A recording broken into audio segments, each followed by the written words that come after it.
to get married, which means that our picture of the family that's been changing over the last maybe 40 years is going to change even more dramatically. And instead of this picture of mom and dad and biological children, there's going to be even more of single parents and blended families and multiple moms and dads and grandparents and grandparents, grandmothers, and grandfathers. And so you have to ask the question, with this new vision of the family, with this new reality that's out there in the 21st century, how do we deal with God's command, the fourth commandment?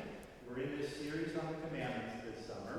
The fourth commandment, honor your father and mother. What's that mean in today's world, where maybe you have not just a father and a mother, maybe you have a couple of fathers and a couple of mothers, step-parents, all kinds of things. Well, before we get into that discussion, I want to say something to parents. And I want to do that because I don't know whether you realize it or not, but this fourth commandment is the only commandment that is directed towards a particular group. It's directed towards children, right? And why is that? Well, I believe it's because God has invested parents with this tremendous authority and responsibility. I don't know, those of you who are parents, whether you realize it or not, but as parents, in relationship to your children, you stand in the place of God. You realize that? You're the one that provides for them, you're the judge, you are the one who loves them, you grant them forgiveness, and so God has placed you in His role in relationship to your children, and that is a huge responsibility. And maybe you never thought about it that way, and maybe you're saying to yourself, I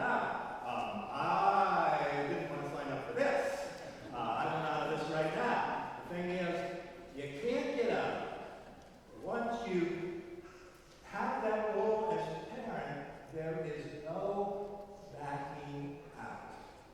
And you then are in the place of God, in relationship to your children. And as we think about that, I think also we need to remember that the influence of parents lasts 10, 20, 30, 40 years. Even the influence of parents and the authority of parents on the hearts and minds of children can endure long after parents have even died and passed away. You're still thinking about maybe what your parents would have wanted in that situation, whether your parents would have approved of the other things you did. So that parental authority is long-lasting. And I think about sitting at the bedside of a young woman, a college student, and it was very tragic. She was dying of cancer. And she was there with her mother in the hospital room. And I can remember her turning to her mother and saying, Mom, you taught me everything I know. You taught me right from wrong. You taught me about how to drive. You taught me about manners. You taught me about boys and birth control. But you never taught me how to die. Can you teach me how to die? Now, as parents, we want to teach our children what they need to know to live this life, right? But what parent among us wants to have to teach our child how to die? None of us. And yet, in a sense, this is the responsibility that is also given to parents by God. The spiritual care of their children. And if you listen to the baptismal service, I asked little Jacqueline's parents if they were going to teach her the Ten Commandments, the Apostles' Creed, and the Lord's Prayer. If they were going to teach her about her Savior Jesus Christ and bring her to the services of God's house.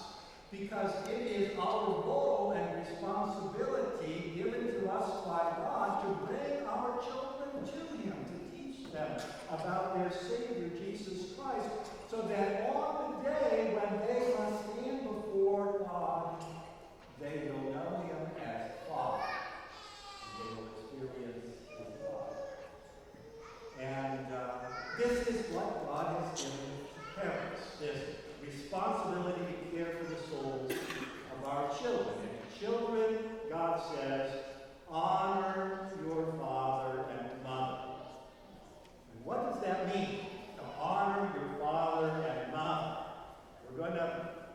talk about that a little bit today. But before we get into it, there's a little film clip that I thought was funny. I grew up during the Andy and Baby era. So we've got Andy and Barney to bring us a little bit of insight on what it means to honor your parents. So enjoy. About the biggest thing I ever bought. What did you sell? Last one I made was my mom's and dad's anniversary present. What did you get? Septic tank.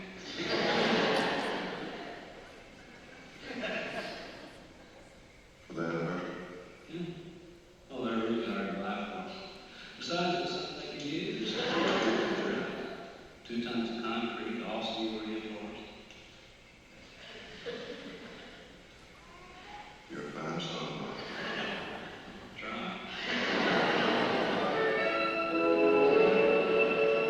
So honoring your parents, maybe that means buying mom and dad's septic tank for their anniversary. But let's get into a little more, because I think at the earliest stage of life, when you're still a little child, I believe that honoring your parents means obedience. Ephesians chapter 6, Paul says, "Children, obey your parents in the Lord, for this is right." And so as little children, we are called to obey our parents, whether we want to or whether we don't. As teenagers, we're called to obey our parents even when we think they're on base, when they don't understand, when we believe they're absolutely crazy and unreasonable. And I think of Mark Twain, what he had to say about his teenage years and his relationship with his father. He said, "When I was a boy at 14, my father was so ignorant. I could hardly stand to have the old man around. But when I got to be 21, I was astonished by how much he learned in 7 years." You know, and that's true. We become adults. And as adults, 21 and on, I think honoring parents means something different. I think as adults, it means having respect for our parents, treating them with respect. Not necessarily doing everything they have to say, but respecting them for who they are. And as a parent, as 3 adult sons, I have to confess to you that I believe that as hard as it is for children to make that transition to adulthood in relationship with their parents, it is equally hard for parents to live through that transition and know where to set the boundaries and know when to say something and when to keep it zipped. You know, it is very difficult when you're dealing with your adult children. And I read a little something that one mother had written of how she would like her adult children to remember and respect her. And I'd like to share it with you this morning. She writes,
chickens, we would put some duck eggs under the hen. Now, chickens have never gone to egg university. They don't know all these statistics about the difference between a duck egg and a chicken egg. And so the hen just sat on the nest until the eggs hatched. And when the eggs hatched, out came not little chicks, but ducklings. But that didn't make any difference because the mother hen would go around the farmyard and she'd find insects and she'd find grain for her little chicks.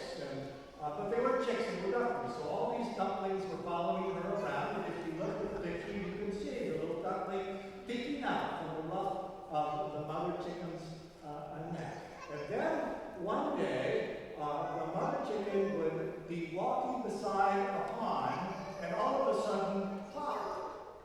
The little ducklings would end up in the pond, swimming around. And the mother hen would go nuts. She'd have an identity crisis. She'd start flapping her wings and running around in circles and clucking madly. And you could look at her and you would know what she was thinking. She was saying, look at these kids of mine. What are they doing? What happened here? And I can understand that because sometimes I flap my wings and run around in circles and cluck because of what my kids were doing. And I wondered sometimes whether somebody maybe slipped a duck egg into the nest or something. What are these kids doing? And the challenge, I think, for parents and for children is to appreciate and to love the person that God created and not the person that we wish them to be. You understand that?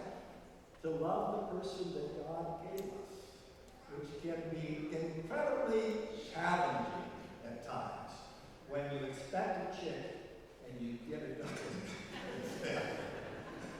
But this is the challenge that God gives to parents and to children. And He gives us this picture of an overwhelming love that He has for us as our Father in heaven. A love that never stops no matter what. And He gives us His Son, Jesus Christ, to pay the price for all the places and times where we go wrong and mess it up.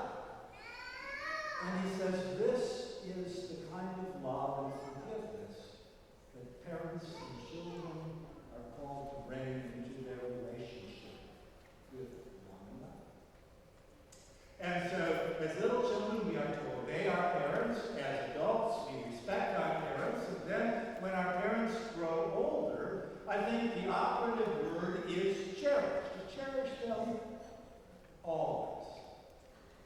And as our parents grow older, we see them become perhaps a little more frail, and we get a sense of their mortality, that they're not going to be around forever.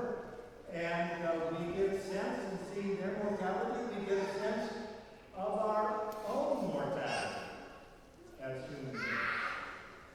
About 3 years ago now, my uncle, my dad's youngest brother, died after heart surgery. It was the same heart surgery that my father had had just a few months previous to that, which he lived. He lived. But when my uncle died, I did a little bit of reflection and reevaluation, and I decided that I would do things a little different. So even though I was from this Northern European, German kind of stoic background, I decided that I would hug my father when I saw him. That was a big decision for me, to give him a hug. He's a big guy. If you've ever seen him, it's a big hug. And I made that decision, and I also made the decision that I would spend more time with my mother and my father. And so I head out there at least once a week, and I see them usually on Sundays here in church. But spending that time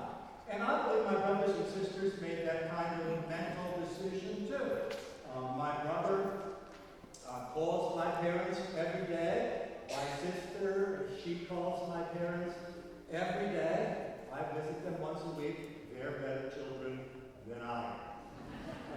And Sally, my wife, is just back from Cincinnati. She visited her dad, who lives there in assisted living. She calls him every day about 4:30 or 5 before he goes down to dinner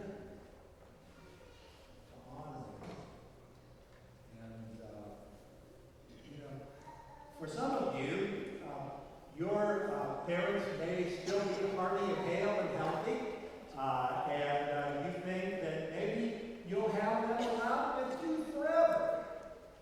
But that's just another reminder to love them while you can. And so God gives us this fourth commandment, and I believe that it